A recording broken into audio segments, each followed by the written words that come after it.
past few games nila kasi ganda na nilalaro si Justin pares pa naman Justin yun. So, ayun, from the start, nirespeto ko lang binigay ko lang yung dapat kong gawin, yung trabaho ko, ginawa ko lang para mabawasan din yung kumpiyansa na dala-dala nila.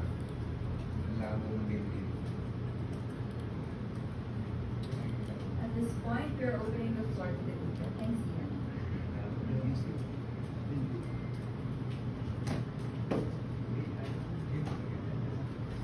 Ian. Ian, kasi sabi ni coach medyo nag-emphasize na rin sa mga batang players.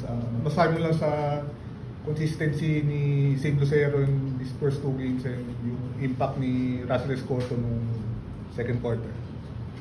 Yun nga, sobrang thankful ako sa dalawang yun kasi yung laro nila talaga lumalabas So lumuluwag ako sa ilalim. So every time na-shoot sila kaya ganito siguro yung laro ko kasi yun nga, nakabuta si Russell, nakabuta si Save. So nung huli wala nang dumodouble sa akin wala nang nag-help sa akin So kaya rin gumanda yung laro ko dahil sa dalawang yun kasi naka-spread out sila So every time nasa post ako, pag napasa ko sa nasushoot nila So ayun, good timing na shoot nila and then yung sa huli, yun nga, hindi na sila nakapag-adjust sa post na.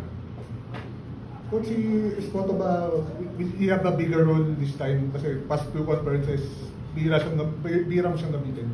Yeah, sabi ko nga sa inyo, we want to spread the minutes as much as possible. So, hopefully we can go to the playoffs with fresh legs. And I think we maximize 12-13 players today, and bigger role for Russell. He works a lot in the pre-season, in the off-season. Mahirap lang kasi pag may import, sabi ko, siyempre medyo talagang kakainin ng import yung minutes because he played 45, 44, 45 minutes a game. And I think naintindihan naman ng mga players. Now, they have the opportunity to play and yun, kumpiyansa lang. Tapos, pinagkabaho naman nila sa preparation nila sa practice. So that's why lumalabas na game.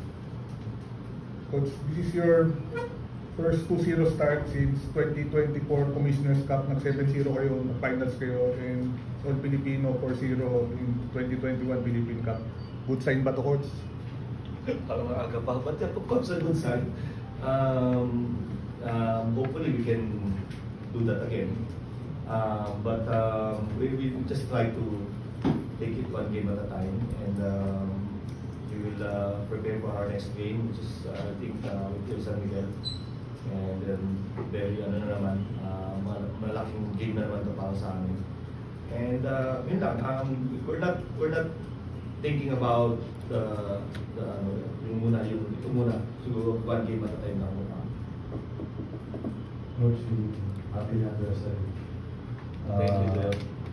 Coach, you helped Alex Stockton with 8 points on 3 of 13 shooting. Kasama ka talaga sa Yes. game plan. Yes, actually, the two Justin and Stockton will be on our defensive scheme. And thankful to the RP guys and also our wing guys, Calvin, Rome, and the guards Peter and Mark. They did a very good job on defending Stockton and Houston. So, yun.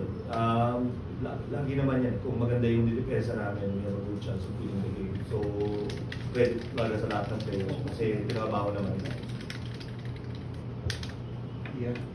At kumusta lang yung matchup mo kay Balti kasi kabalin, tapos meron ka pang gustong patunayan na gusto mo mas bata sa'yo.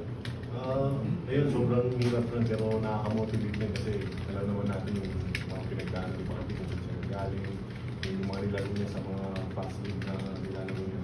Ayun, sobrang nakakatuwa lang ngayon na kakalaban ko siya dati, pinapanood ko lang siya. So ayun nga, parang na-excite lang ako na makalaban siya. Gusto ko lang ma-feel sa game kung ano yung meron talaga siya. So ayun, masaya ako na nakalaban ko na siya and ngayon pa lang, ngayon pa lang talaga siya nakalaban. So, ayun, sa totoo lang, kailangan mo din talaga yun, yung respeto sa bata kasi grabe talaga maglaro ngayon. So, ayun, natutuwa ako na dito sa PBA. Ian, good evening.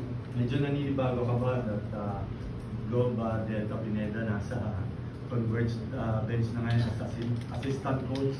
Alam naman natin isa sa mga sumusuporta sa inyo. Oo, kasi dati laging nasa tabi ko si Gobe everything na naglaro ko since college, since high school pa ako, so kasama ko siya. So, ganoon talaga yung buhay ng basketball, maliit na yung basketball. Hindi naman pwedeng habang naglalaro ka kasama mo yung dapat mo kasama. So, natutuwa rin ako na nasa kabila siya. Siyempre, nakikita ko pa rin na ginagawa niya yung trabaho niya mag-coach, gusto niya mag-coach. Eh, ayun, masaya ako na nakalaban ko din siya kasi na-motivate din ako na makalaban siya kasi gusto ko rin siya talunin. Bonus na lang. May bonus. Saan yun? Of course, may bonus yan kay Boss Al. Okay na. Alright, that wraps it up. Thank you so much, Coach. Thank you, everyone. Happy anniversary! Thank you. Dito rin ko na ako kapag